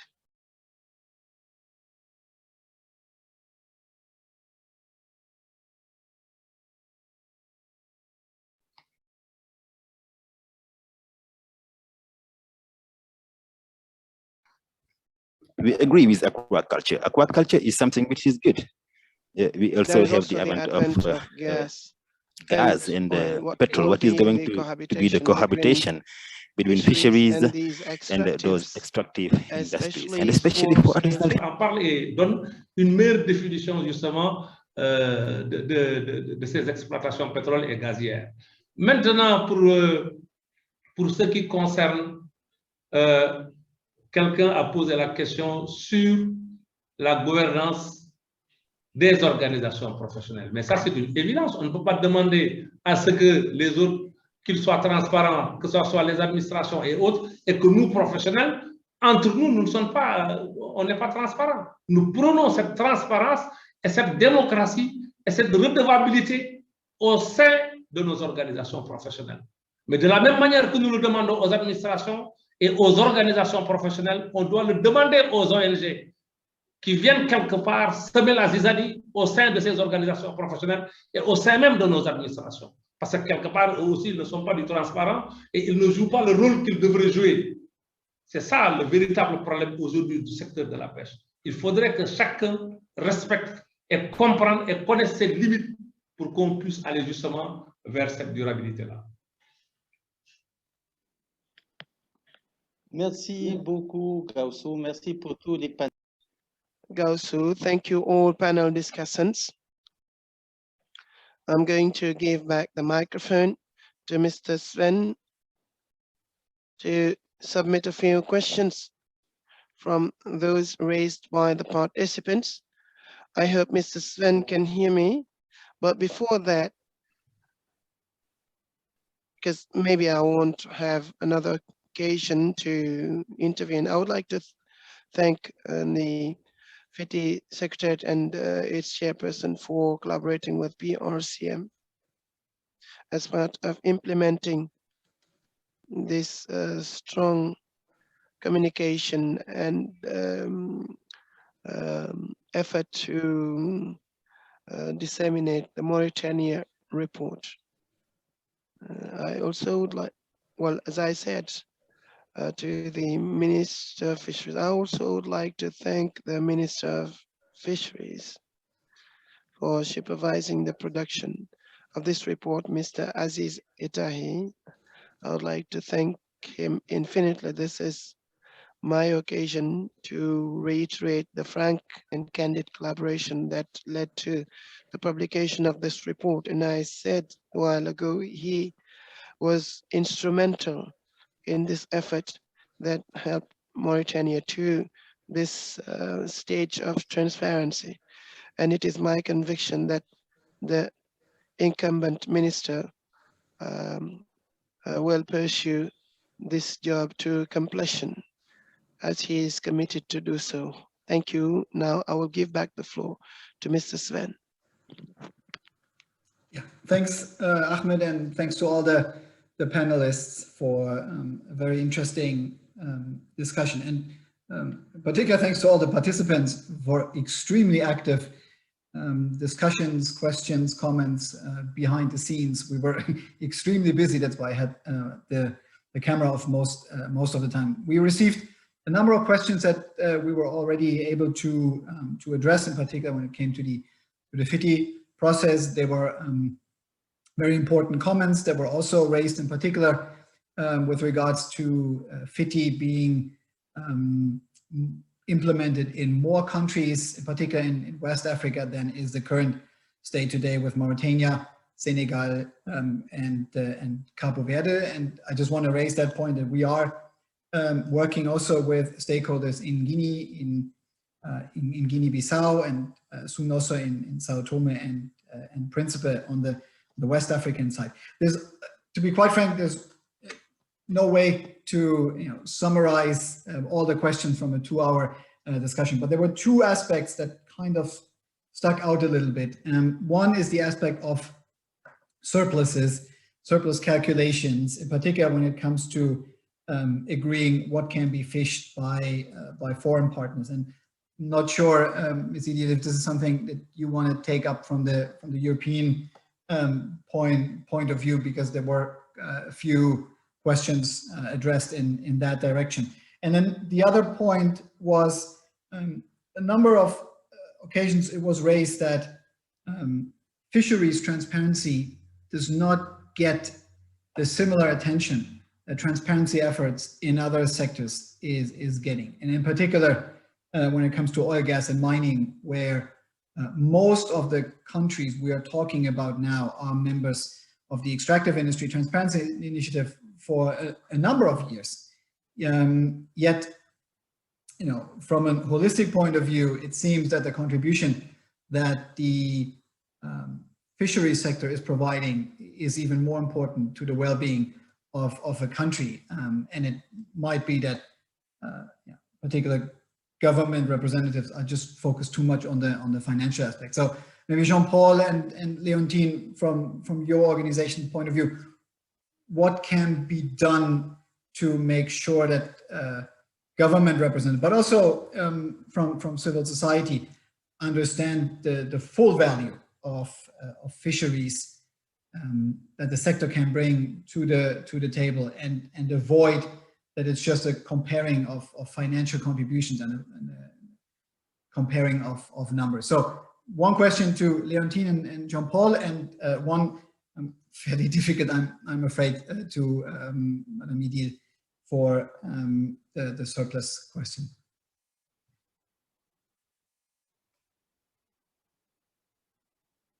Not sure who wants to.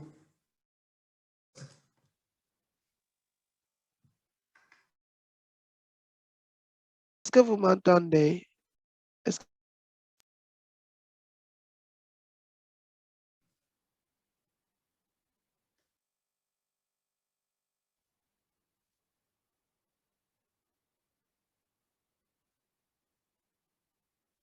I'm afraid at some point the whole thing will collapse, and I don't want to log out and log in again because I had a lot of difficulties to log in. So I'm staying in. Je vais retourner au français parce que je pense, enfin, je sais pas, il y a de toute manière, il y a de l'interprétation. French, because I think there is interpretation service, and it seems that most participants were French. I have had a look at all comments. There are many questions, and this shows the great interest of people. And I think some questions are about the definition of surplus. The first question asked what cites an author and a book is a bit extreme, but it is true that the definition of surplus is not that evident because it depends on many factors. This was the gist of all discussions over the 2 hours on the importance of transparency.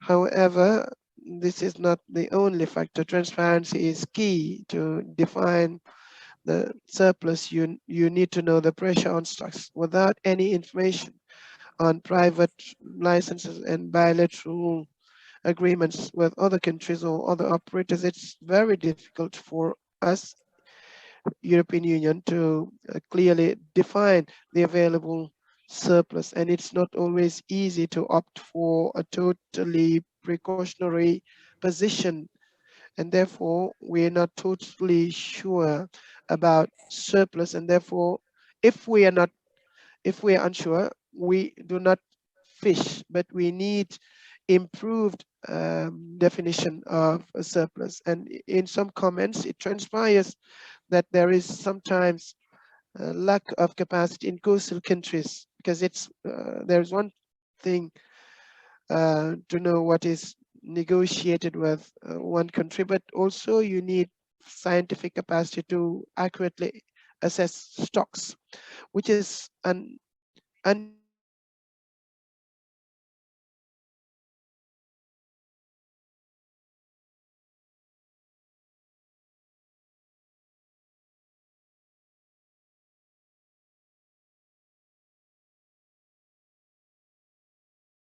nous appelons appui sectoriel, que nous essayons le plus possible d'utiliser pour un renforcement des capacités scientifiques. Mais de nouveau, ce n'est pas suffisant parce que de nombreux stocks qui sont concernés par ces accords, en tout cas les accords qui sont avec l'Afrique de l'Ouest, concernent des stocks partagés.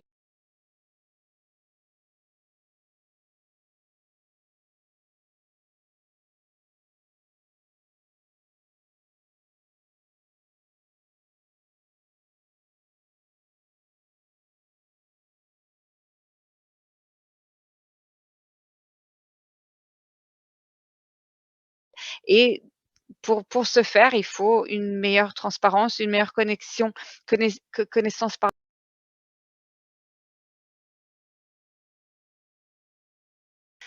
et voilà. Donc c'était pour pas. Mais je suis d'accord que la définition du surplus n'est pas encore n'est pas idéale à ce stade. Je ne sais pas si on m'a entendu.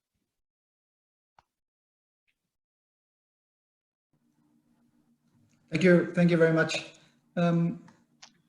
Jean-Paul, Leontine, if you want to try to address. Thank you, Stan. So I'll go quickly. I'm conscious. Do you think you will be able to make a little summary of the comment from Celine, or Celine, could you repeat your comment in English, last part, please, because the translator to English failed. So the English-speaking people did not get you. Okay, but just in a nutshell, I was saying that indeed the definition of the surplus is not an easy thing to do, and it's true that in the past and even still now we have difficulties in identifying exactly the surplus that the EU can target for different reasons. The one we mentioned today for the last 2 hours, which is transparency.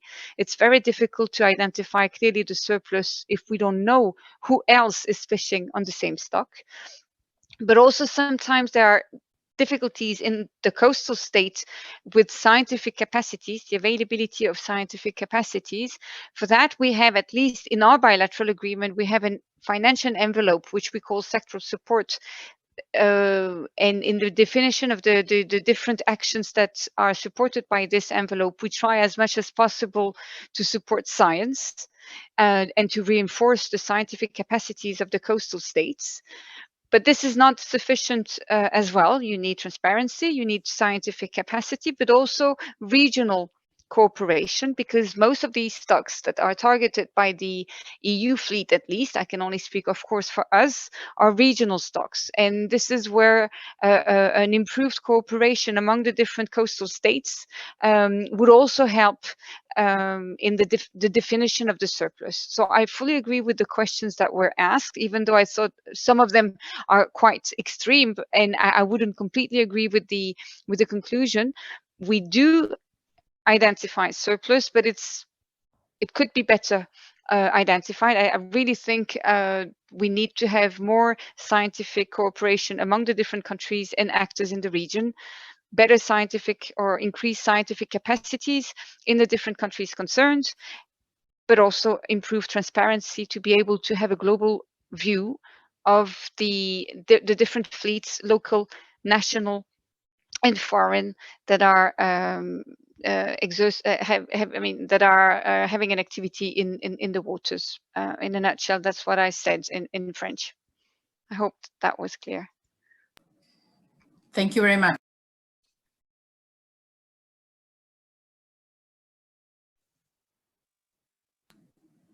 Sven, the mic is yours. OK. Merci, Jean-Paul. Je pensais que vous alliez répondre, mais je peux le faire. Je viendrai après. Effet, OK.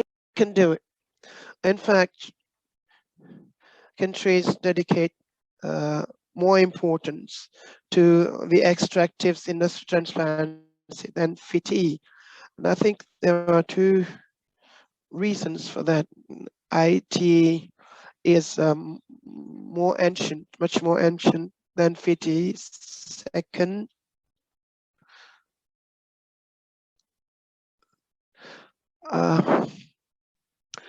the Extractives Transparency Initiative receives government funds, government resources.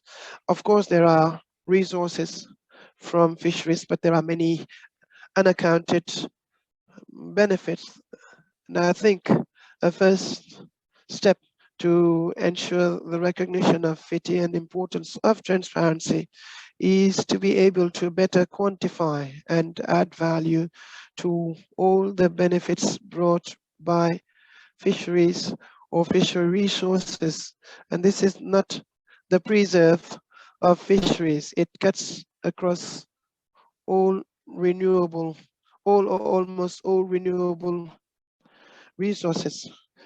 We know that water resources bring much to our economies. However, their contribution is not valued. And I think this is very important for all renewable resources, and even discussions on the preservation of biodiversity. Until we understand their contribution to the welfare of our population, it will be very difficult to secure political commitment to the conservation of those resources and their management. Just would like to add to what Leontine said. I think there is need to be de la pêche sur le continent africain. around fisheries across the continent, the African continent, because as Leontine said, there is a tradition of separating exports and local consumption. However, there is need to build a value chain that maximizes the participation of all stakeholders, and think about the number of jobs related to the fishery sector, because this is an informal sector. We are even unconscious of how many jobs it creates for our country. Therefore, there is need to grab the opportunity of the continental free trade area to build robust value chains in the countries and regions and ensure export of fish products that are based on sustainable development and the availability of information, which will undoubtedly improve governance for the benefit of all citizens. Thank you. Thank you. I think this is going to be one of the key aspects to ensure that the information that is going to be published is then also, seen and understood from a broader point of view, and that we're not focusing just on US dollar or euro values, but on employment, livelihood contribution, the role of women, et cetera, et cetera. I'm fully aware there are many more questions. There are some hands raised, but in the interest of time, and since we're already a bit over, I'm going to play the bad guy here and shut down the discussion on the questions and hand it over to Valeria for some brief closing remarks. Valeria, over to you. Well, thank you, Sven. It's always nice to have another person that takes the blame for cutting the conversation in such an interesting event. I want to first thank all the panelists, because frankly, all of you have contributed very clearly to the understanding of how the work of FiTI and transparency is so crucial to your own work. And I think if anything, this panel has shown that this is not the work of one single organization, but of an array of efforts across the different sectors. And today we were lucky to have international organizations, nonprofit entities, and government officials talking to us. We did lack, the voice of the private sector, which also plays a huge role in both creating a problem and a solution for sustainability of marine fisheries. So what I'd like to just do is the following. I want to advocate a little bit to the audience right now, to the hundreds of people that have joined this event and work in many different aspects of the problem of fisheries, and say to you, it doesn't matter if you work or not in Mauritania, Seychelles, please download the reports. Look at the reports that have been produced and think about for a minute, what would happen if the countries where I work would produce such reports? Look at the information that has been published. This is not just a collection of everything in the internet, just as if we found it. No, this is an enormous effort of making this information accessible, understandable, and usable. The whole process of creating these reports is not just to publish them, it's to encourage organizations and people interested in fisheries to use them. Mr. Gay was a member of our international board, was talking about, the importance of this information to reach the general public and the audiences, so how, for example, CAOPA can take this report and produce something more easy that journalists and radio stations can use to, inform the public about what's going on, for example, in Mauritania and Seychelles. I think it's important for the organizations that have, and the people that have joined, this event from different organizations around the world to think about, should you lobby your governments to produce something like this reports, to join the FiTI? We need as many people on the ground taking this initiative and saying, we have to make it ours. We can't do it just on our own. We need the support of many partners around the world. So we are more than open, pleased to just get a communication with the Secretariat of FiTI and say, how can you support FiTI in the country where you are? Become a partner of this initiative. This is an effort that reunites, government representatives, the civil society, and private sector. What we want is to expand this effort across the region in Africa and across the world. And we cannot do it among ourselves. Also, I like to let you know that we have also a new effort that's called Taking Stock, which is looking to produce reports of what's happening with transparency in fisheries in countries which have not joined the FiTI or may not join the FiTI in the near future. It is counterintuitive, but we generally say, well, every country must want to improve the management of their fisheries and the sustainability. The truth is that this is a very opaque industry. In a lot of countries, there is not an interest of creating transparency because the groups that control the economy of the fishing industry around some countries don't want people to know what's going on. It's not the case in every country, but it's the case in many countries. And one of the participants, said something about there's need for more legislation on access to information and transparency. Well, I can tell you, I come from Latin America, there is piles of legislation and the information is not necessarily published. So this is about creating a group of stakeholders that are active in pushing for transparent in the countries and getting these reports and doing something with them. Because beyond the publication of the reports is what you can do with them from the different groups that are interested. So we encourage you to please use them and engage with us also in this idea of doing our own reports from outside. If the government doesn't want to do it, then we can publish this information and see what the reaction of those governments are and say, is this information accurate or not? So I just wanted to say thank you to all of you. I think this was a very, very rich conversation. It shows the complexity of the issue. It shows that transparency cannot be just a word. It had to be a set of very concrete things that need to be done from the government perspective and what the other sectors can do to encourage that, but also to use the information for improving sustainability. I want to thank, of course, Sven and the Secretariat for all the logistics around this event and putting it all together, and to Ahmed and Seniori and PRCM for their partnership and for joining us in doing this. And of course, I want to end by congratulating again the Mauritanian government. This was not an easy process, and it was wonderful learning experience. I think now they have a blueprint of how to do this, and we are looking forward to seeing the production, the next two reports, which are done by the end of the year, which would make Mauritania the first country to ever publish a 3 years report on fisheries transparency, which is going to be a fantastic milestone. So thank you very much for everyone. And we are, here open to conversations with all of you, and have a very nice day.